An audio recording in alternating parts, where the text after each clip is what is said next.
Halo, selamat datang di channel saya Irfan, dan hari ini saya akan share sesuatu yang baru tentang, mungkin ini bukan sesuatu yang biasa teman-teman tahu gitu ya. Kenapa saya juga ingin share ini gitu ya. Ini tentang tetap seperti yang teman-teman lihat di channel saya yang bagian lain, sekitar hampir 10 tahun yang lalu saya memulai sebuah journey untuk mengembalikan berat badan saya ke range yang normal begitu, yang ideal lah, yang terlihat bagus dan tidak overweight, yang saat itu 104 kilo, dan along the way bisa sustain hingga sekitar 74, mungkin paling paling paling rendah di angka 72 gitu ya. Dan terasa dan tidak terasa ini sudah 10 tahun nih, hampir 10 tahun journey itu dimulai, dan senang sekali bisa berbagi karena yang menarik adalah setelah 10 tahun dan saya flashback dan saya melihat ke belakang, ternyata I'm making a good progress gitu.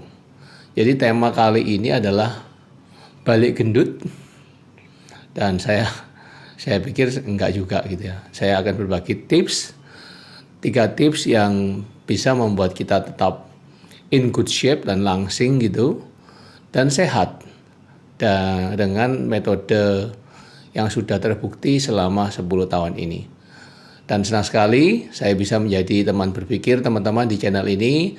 Jadi kalau teman-teman suka dan merasa bermanfaat, silakan like, subscribe, dan saya akan terus membagikan hal-hal yang terkait dengan poin-poin meningkatkan kualitas hidup, baik sebagai seorang manusia biasa ataupun juga sebagai seorang entrepreneur. Juga tips-tips mengembangkan bisnis, mengembangkan potensi diri, dan hal-hal yang mungkin sedang menjadi trending saat ini bisa juga kita bahas. Tak lupa saya juga akan sharing tentang pendapat saya terkait buku-buku yang lagi ada di pasaran dan menjadi bagus, buku-buku bagus dan buku-buku bestseller. Hopefully teman-teman bisa mendapat manfaat dari apa yang saya bagikan. Dan langsung saja, apa nih tipsnya? 3 tips untuk tetap in good shape, tetap langsing dan sehat. Jadi kalau teman-teman mengingat melihat dari channel YouTube saya sekitar 4 tahun yang lalu, saya share tuh ada 7 tahap transformasi diri, bagaimana saya bisa berproses dan akhirnya mencapai katakanlah berat badan yang saya inginkan dan still in good shape. Dan teman-teman bisa lihat di situ di video yang sebelumnya. Dan setelah 10 tahun ada hal-hal yang saya ingin bagikan nih. Ini terkait dengan 3 hal yang menjadi pola pikir dan metode saya untuk menyiasati, untuk saya tetap menjaga, ataupun bukan menjaga lah, karena saya nggak memakai kata menjaga sebetulnya. Saya lebih suka bertumbuh di situ, mengganti kata menjaga dengan bertumbuh. Ini menjadi tips yang pertama nanti, untuk tetap in good shape. Jadi yang pertama adalah berhenti menjaga berat badan. Ini tipsnya. Loh, kok bisa? Apa yang saya maksudkan dengan berhenti menjaga? Karena sebetulnya ketika saya berpikir untuk menjaga berat badan, ini kayak ada rasa seperti berat begitu ya. Terasa kayak, aduh, kok susah ya menjaga berat badan. Jadi kayak ada satu benchmark yang katakanlah saya sudah mencapai di angka 72. Lalu saya ini punya pola berpikir yang saya ingin jaga di angka itu, dan nggak boleh naik sedikit pun, atau nggak boleh turun, atau kalau bisa lebih turun, atau yang mana deh. Sebetulnya ini adalah sesuatu yang ada di kepala saya, yang menginginkan saya itu mempertahankan kondisi ideal yang saya mau. Dan ternyata ketika saya memiliki mindset itu dan menjadi kebebanan ketika katakanlah badan saya di level tertentu, misal nih kita sedang sakit, lalu kita harus mendapat asupan gizi yang jauh lebih banyak untuk memaintain dan akhirnya tidak bisa berolahraga, tentunya berat badan kita naik gitu ya. Atau juga di siklus-siklus tertentu kita terasa pengen atau berlibur, katakanlah kita berlibur. Karena aku pernah kepikiran kejadian satu kali, waktu itu aku ke Jepang for about 3 minggu gitu ya, 2-3 minggu, and then karena di Jepang berlibur ya otomatis ya makanan liburan kan kasarannya, makanan untuk menyenangkan diri gitu. Dan saat itu oke lah, kembali dengan satu kondisi yang sudah ya otomatis dia asupan gizi yang banyak dan tidak menjaga, tidak olahraga, meskipun jalan seharian ya tetap aja otomatis ada kenaikan berat badan. Nah, ketika merasakan bahwa sulit mempertahankan, ini menimbulkan kayaknya ada satu yang salah dalam cara mikir saya. Dan ternyata I'm not making progress. Dan ketika saya aware dan saya nggak making progress, berarti ada sesuatu yang harus saya ubah sehingga I'm making progress. Jadi it's all about the mindset. Jadi apa itu? Jadi mulai berpikir, daripada saya mempertahankan, saya berpikir bagaimana saya bisa bertumbuh di area ini. Fokus pada pertumbuhan di area kesehatan dan bentuk tubuh yang ingin yang ingin dicapai, atau kondisi ideal yang paling realistis ingin dicapai, daripada cuma sekedar berfokus untuk mempertahankan hasil yang sudah ada. Sehingga ketika ini berubah, saya ngelihatnya ketika sometimes making progress, oke, ada yang naik, ada yang turun. Jadi it's okay. So, apa yang bisa aku lakuin? Kalau aku mau bertumbuh, apa yang harus saya punyai?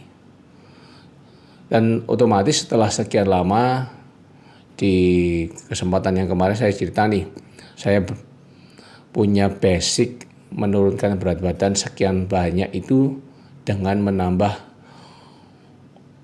sebuah kebiasaan olahraga berenang. Dan ternyata olahraga renang yang saya lakukan itu memberi satu fondasi yang bagus untuk saya mempunyai jantung yang kuat, kemudian mempunyai nafas yang panjang, dan ini membuat saya siap untuk katakanlah training lebih keras gitu ya, lebih intens, dan ini menjadi fondasi yang bagus. Jadi mulai saya berpikir untuk saya masuk ke training ataupun olahraga yang lebih intens seperti membangun otot dan berlari kardio jarak pendek yang sprint gitu ya, ataupun juga weightlifting. Nah, dengan intensitas yang semakin tinggi, pelan-pelan tapi terukur, semakin meningkat. Mulai saya pikirkan hal-hal yang sifatnya bisa mempertumbuhkan saya di situ. Jadi ada sesuatu yang ingin dicapai, dan ini terkait dengan kualitas kita, kualitas diri, kualitas kita gitu ya, kualitas human kita, diri kita, untuk kita bisa mencapainya. Dan automatically it pays off. Jadi ini benar-benar terbayar harganya gitu ya. Terbayar dengan cara kalau kita punya goal, kita punya tahu apa yang kita inginkan secara detail, jelas, dan juga bahwa saya ingin bertumbuh di situ. Akhirnya pelan-pelan saya ikuti tuh pola-pola training weightlifting yang cukup keras gitu ya, cukup intens, menggunakan PT yang bagus, yang bisa menolong, dan juga komunitas ataupun teman-teman yang mendukung. Dan sampai hari ini teman-teman sudah hampir 10 tahun dan saya otomatis usia pun bertambah. Ini satu hal lain, usia bertambah. Karena apa? Dengan usia bertambah saya harus melawan yang namanya penurunan metabolisme, dan ini another issue sebetulnya. Dan ini otomatis saya tetap harus jalan, apalagi dengan adanya penurunan metabolisme. Dan sampai hari ini saya masih rajin berolahraga, sehari bisa seminggu bisa 5-6 kali dengan satu latihan intens, satu hari libur untuk istirahat. Masih saya bisa tambahkan kardio di pagi hari atau di sore hari dengan jalan cepat ataupun lari, hanya sebagai selingan gitu ya. Dan ini ternyata cukup maintain dan bagus sampai hari ini. Nah, bahkan ketika itu saya lakukan, saya merasa lebih happy karena sebetulnya ketika kita working out otomatis ada happy hormones yang kita create di otak sehingga kita lebih relax, lebih fulfill, lebih senang gitu ya. Dan akhirnya itu menjadi kayak sebuah reward ketika saya melakukannya dan mencapai goal-goal saya. Ini tips yang pertama. Nah, jadi fokusnya dirubah daripada mempertahankan apa yang sudah dicapai, lebih baik fokus pada pertumbuhan, apa yang bisa dikerjakan untuk satu tingkatan lebih tinggi di isu training atau olahraganya. Nah, ini satu. Yang kedua, kan automatically ini sesuatu yang kita kerjain. Dan dengan apa ya? Dengan pola yang sama menambah. Jadi isunya selalu begini, teman-teman. Mengapa seseorang itu sulit untuk mempertahankan, bahkan menjadi langsing aja sulit gitu ya. Karena di kepalanya itu kayak ada satu pikiran harus merubah sesuatu yang sudah berjalan lama, dan ini harus dirombak terlebih dahulu supaya bisa mencapai itu. Nah, padahal that is not the way it works gitu ya. Jadi cara kerjanya justru nggak perlu merubah yang lama. Yang lama biarin aja. Kita bikin another path yang baru, kebiasaan yang baru. Jadi yang tips yang kedua, saya bikin kebiasaan yang baru. Kebiasaan yang baru dengan mempelajari skill-skill olahraga atau gerakan-gerakan baru yang dulu saya nggak pernah lakukan. Termasuk men-challenge diri untuk mengangkat lebih berat tapi terukur. Ini adalah skill-skill ataupun teknik-teknik baru yang kita bisa develop dengan menambah kebiasaannya. Karena dengan menambah kebiasaan itu, automatically kita mengeksplor area-area baru di mana tubuh kita belum pernah tereksplor, dan automatically ada gerakan-gerakan yang membuat kita lebih enjoy sehingga bisa melakukannya lebih sering. Dan apalagi kalau di weightlifting gitu ya, kita ngelihat making progress nih, ada pertumbuhan dengan otot yang lebih tebal, kemudian bagian-bagian tubuh yang bisa lebih terbentuk gitu, itu menjadi lebih menyenangkan. Jadi menambah kebiasaan, jadi tambahkanlah kebiasaan baru untuk katakanlah selama pandemi nggak bisa nge-gym, it's fine, bersepeda atau berjalan cepat along the complex gitu ya, dengan menggunakan headphone, dengan menikmati jalan ataupun dengan walking meditating. Jadi selama berjalan kita juga reflect, berpikir, merenung. Itu hal-hal yang bagus yang sebetulnya kita bisa tambahkan sehingga membuat aktivitas working out ini menyenangkan. Dan yang terakhir nih, tips yang terakhir teman-teman. Apa nih yang terakhir? Terakhir adalah ini yang paling aku suka. Menambah menu baru yang mendukung. Nah, kalau tadi kan kalau kita suruh mengurangi itu otomatis nggak bisa. Jadi perlu waktu untuk ya, jadi akan ada pemberontakan di dalam diri untuk membuat kita itu ogah-ogahan melakukannya. Tapi kalau menambah, saya yakin semua orang bisa. Tambahkan menu baru yang mendukung, yang enak dan yang mendukung. Contoh, kalau memang pingin weight gain, menambah berat badan, tambahkan menu-menu yang memang weight gain. Kalau memang mau mengurangi berat badan, weight loss atau fat loss, maka tambahkan menu-menu yang mendukung fat loss. Dan kuncinya cuman gampang, ketika mau weight loss atau fat loss, ya kita lakukan yang namanya kalori defisit. Jadi defisit secara kalori. Nah, gimana caranya membuat defisit secara kalori? Ada dua, yaitu mengelola porsi sehingga kalorinya sesuai dengan lebih sedikit dengan kalori yang dikeluarkan, atau menambah kegiatan atau jam berolahraga ataupun aktivitas harian sehingga kalori yang dikeluarkan jauh lebih banyak daripada kalori yang dimakan. Meskipun kalori yang dimakan ini nggak berubah. Kalau saya lebih suka yang menambah aktivitasnya daripada harus mengganti porsi. Ini lebih sulit, lebih challenging. Jadi oke lah, lebih baik saya tambah aktivitas saya.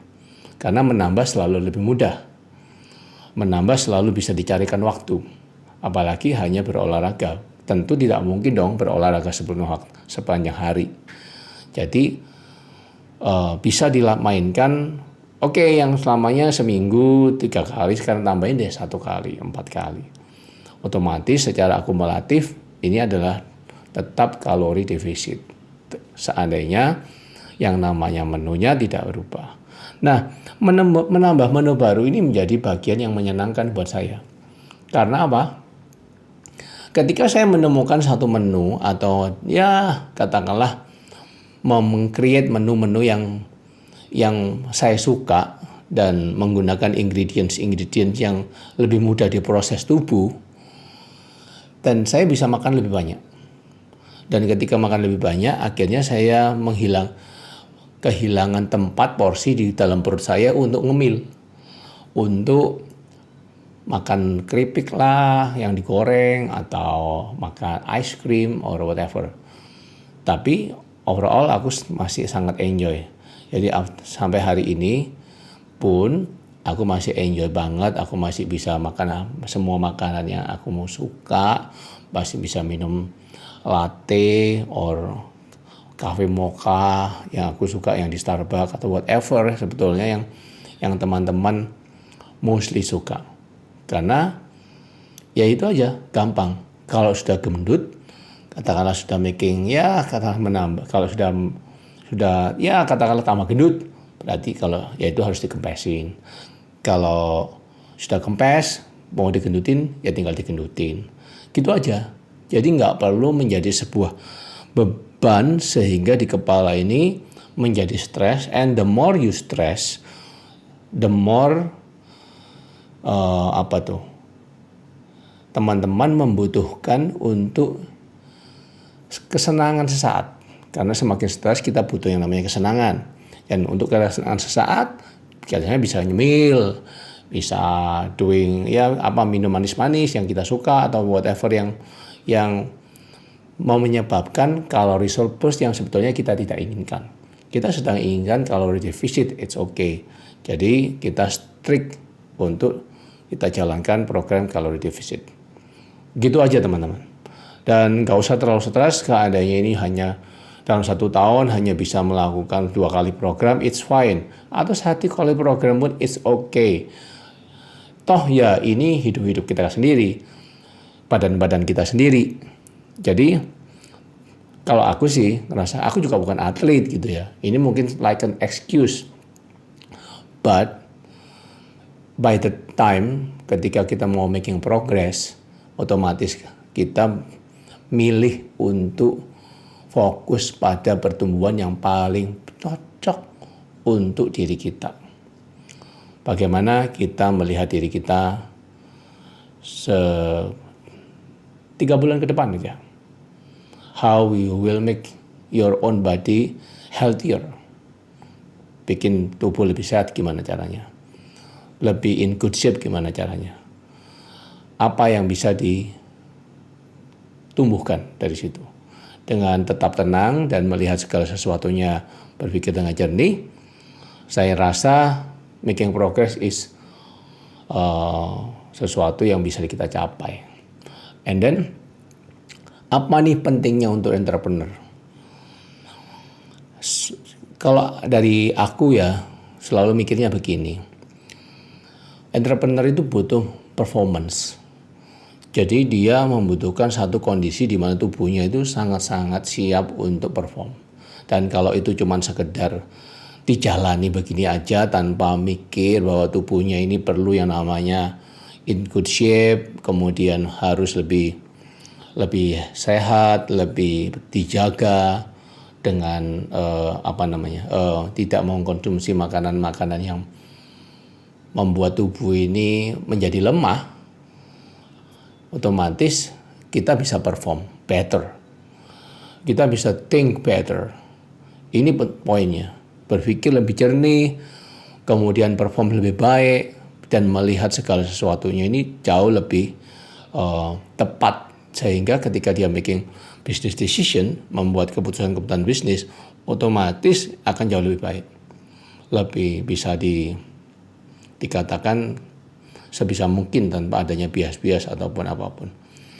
Coba bayangkan seandainya 10 tahun lagi nih teman-teman sukses. Dengan uang yang cukup banyak dan secara finansial oke, tapi tubuh teman-teman semakin membesar. Dan akhirnya tumbuhlah yang namanya low self-esteem. Jadi rasa percaya diri turun, melihat dirinya juga nggak puas. Hal-hal seperti ini akan mengganggu well-being seorang entrepreneur. Yuk, kalau kita masih punya kesempatan seperti saat ini untuk kita melihat segala sesuatunya dan menimbang serta merencanakan semuanya jauh lebih baik untuk 10 tahun ke depan, mengapa kita tidak mulainya hari ini? Jadi teman-teman yang on the progress dalam dietnya, saya berharap ini bisa jadi satu tips yang menyemangati dan juga tips yang hopefully bisa bermanfaat untuk kalian tetap making progress. Oke, senang sekali bisa berbagi hari ini dan sampai ketemu lagi di kesempatan mendatang dengan topik-topik yang jauh lebih menarik. Salam